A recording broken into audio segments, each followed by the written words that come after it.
Nossa próxima palestrante é a Nina Silva, que é uma executiva de TI e também uma dessas pessoas iluminadas, porque ela tem ideias brilhantes. Ela é fundadora do movimento Black Money. Nina.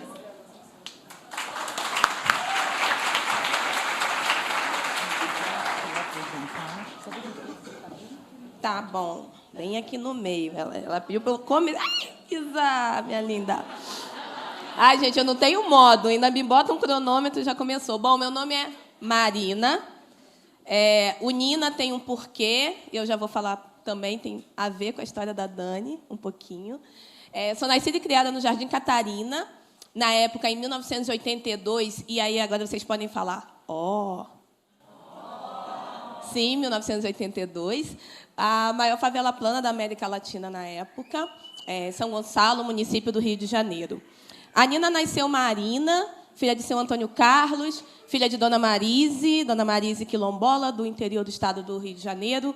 Seu Antônio Carlos, solteiro politano, que vivia de bico e conseguiu criar duas filhas. Essas duas filhas, as primeiras pessoas a estarem numa faculdade, a terminarem suas faculdades, a tirarem suas certificações. Né? Nina teve uma irmã mais velha, tem ainda hoje, que teve Sara Barbosa, uma criança maravilhosa, eu digo, uma Nina 4.0, porque hoje em dia tudo é 4.0, né? E aí é uma Nina 4.0, ela é maravilhosa, mais ainda, e será uma criança e uma adulta brilhante. E hoje eu moro em São Paulo, estou na TOTWORKS como gestora de portfólio de uma conta internacional, mas até chegar aí eu tive, e sou também fundadora do movimento Black Money, e de algumas outras coisinhas, mas até chegar aí, a Nina foi Marina em diversos espaços, e a Nina, enquanto Marina, entendeu somente ao crescer a necessidade da afirmação daquele corpo e do jeito que ela é. Porque, sim, a Nina estudava com bolsas em escolas de crianças que eu chamo de branco pobre, né? Porque tem aquelas escolas de branco rico. E tem escola pública e tem escola de branco pobre no meio. E eu estudava na escola de branco pobre. E criança é cruel, né, gente? Criança não é negócio de Jeová. Criança está ali para apontar para ti, para falar, você não é igual a mim. Por que você é preta? Por que você está aqui? Isso eu escutei a minha infância e juventude inteira. E escutava também das mães, né? Porque a Nina era aquela criança que não precisava só ser a líder de torcida, ela queria ser a capitã do time de futebol. E aí ela queria ter a maior nota em matemática, como também ela queria ser líder do clube de literatura.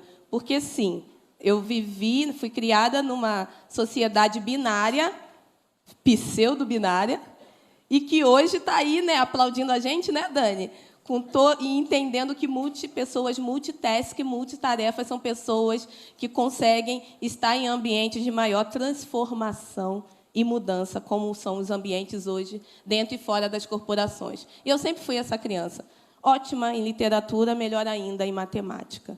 Fiz uma faculdade federal, me formei e também adentrei a tecnologia por conta de um detalhe. E esse detalhe era um detalhe que batia muito forte no meu coração. Eu tinha um boy na época, e esse boy, na época que eu era trainee, eu estou tentando enxugar a história. Esse boy, ele fazia programação de rede, uma coisa assim, e eu era trainee da área de logística de uma multinacional alemã. E, nesse trainee, não queriam me efetivar, e estava aquela enrolação. Aí eu falei, vou embora, que eu passei no trainee da Ernst Young, e naquela época todo mundo queria ser de consultoria, né, Dani? KPMG, Ernst Young, ninguém está me pagando nada, mas estou citando. E aí, eu tinha uma coisa que era, não, mas eu vou ser auditora na Ernst Young, que eu passei no trainee, me achando. E me deram a oportunidade de adentrar na área de tecnologia, enquanto key user, né, usuária-chave de uma implementação. E, quando me chamaram, falaram, Nina, a gente tem uma implementação de IRP para você participar. Eu, quê? Né? E aí eu fiz aquela cara que sabia do que estava sendo falado. E, mágico. Vou verificar e depois eu dou a resposta para vocês. E aí eu cheguei em casa, fui falar com o boy, e o boy virou e falou: Nina, pelo amor de Deus. Aí falou aquela palavra, aquela frase mágica: isso dá dinheiro. E foi assim a minha história romântica para adentrar na tecnologia. E realmente foi algo que eu tive muitas oportunidades, tanto de estudar quanto de trabalhar com times e times não diversos, né? Times de homens brancos cisgêneros, em sua maioria. Já trabalhei nos Estados Unidos, já implementei para 5 países, Américas, já tive mais de 60 pessoas brancas dentro de um time, eu gerindo esse time e gerando, né, conflitos nesse time, porque a todo momento eu escutava: mas porque ela é assim, né? E esse ela é assim, né, ecoava da mesma maneira que ecoava quando eu era criança, quando as mães das crianças me olhavam e falavam: ela está na frente, é porque ela é assim, né? E aí, cada vez mais, eu ia me questionando sobre o que era ser assim. E eu comecei a escrever. E o Nina, ele aconteceu por conta de, nas empresas, o meu e-mail era Marina Barbosa. E aí, para eu fazer palestras e também escrever meus textos, que de início eram textos políticos e depois foram para contos eróticos, sim, safadinha. Eu sou especializada em erotismo porque eu comecei a me questionar qual a importância da minha presença enquanto um corpo negro para o meu bel prazer e não para o prazer do outro. Qual a importância de eu ressignificar o meu eu enquanto pessoa, enquanto mulher, enquanto uma pessoa negra, sobre os meus desejos e não a serviço do outro, da outra. Foi por isso que eu comecei a escrever sobre erotismo e hoje eu sou membro honorário da Academia de Letras de Araçariguama e região. E, mesmo trabalhando essas questões, eram questões que eu me deparava dentro dos times com a fala que, mas ela é assim, né? Como se aquilo fosse necessário, uma afirmação do porquê daquele corpo estar presente, gerenciando. E quando eu fui me questionando sobre isso, foi quando eu tive um burnout, em 2013, e eu fiz a pior, eu falo assim, não repitam isso em casa, eu fiz a pior escolha, que foi chorar em dólar. Fui morar nos Estados Unidos, em plena depressão, e passei um mês inteiro chorando dentro de um quarto, era 2 por 1 naquela época. Imagine hoje, gente. Não repitam isso em casa. E eu fui morar em Bed-Stuy, porque eu achava que eu era o Chris, né, do Everybody Hates Chris. Lógico. Que aí eu achava que eu ia chegar em Bed-Stuy e ia pertencimento total. Ia falar com a galera e a galera ia me abraçar, mas eu era conhecida, sabe como, no bairro? A africana que se mudou. Porque Bed-Stuy e outros lugares hoje em Nova York são super cool, né? Lembra dos brancos pobres? Então, aí tem uma galera alternativa lá que invadiu o Brooklyn, o Bronx e tudo mais. Enfim. E quando eu fiz esse movimento, eu fui fazer alguns cursos de férias numa faculdade lá, e eu via que o meu problema não era estar em espaços em que eu me sentia inclusa. O meu problema não era estar em espaços onde as pessoas aprovavam porque eu sou assim. O meu problema era estar em espaços onde eu tinha que comprovar 500 vezes mais o porquê eu era 500 vezes melhor do que a maioria das pessoas que estavam ali. E comprovar e ainda ser questionada a todo momento. Eu voltei para o Brasil e tive a linda ideia de abrir um salão de beleza afro, num espaço, né, no Meyer, onde eu não fiz nenhum BP, não fiz nenhum planejamento sobre se realmente aquele espaço precisava de um salão de beleza afro. E eu quebrei, lógico. 6 meses eu quebrei. E voltei para a tecnologia porque eu precisava pagar os boletos.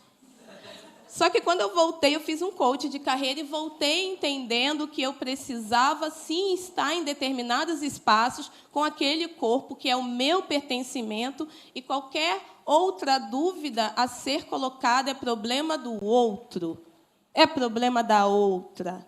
Nós, enquanto mulheres, nós, enquanto pessoas negras, precisamos entender que os espaços nem sempre serão espaços de pertencimento e de abertura para diálogo.